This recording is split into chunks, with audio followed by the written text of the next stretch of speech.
Ready for your Day 2 briefing? Let's jump right in, shall we? First, we cooked up new ways to navigate within your SwiftUI apps. This recipe is our pièce de résistance. Then we learned more about the new features in Xcode 14.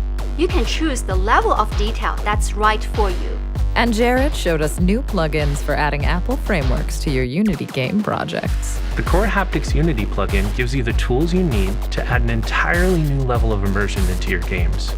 And there's a brand new way to do 3D scans with Room Plan. Apple has enabled powerful new ways for people to bring the world into their apps. And then Paul showed developers how they can use color to make SF symbols even more expressive. And we introduced the new push-to-talk framework for iOS. Hey Trevor, are you ready to cover your WWDC slides? Hey Kevin, I'll be ready in a few minutes. Can you hear me?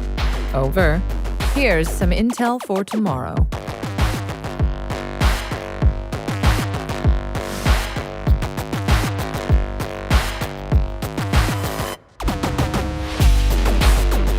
Developers will be in contact.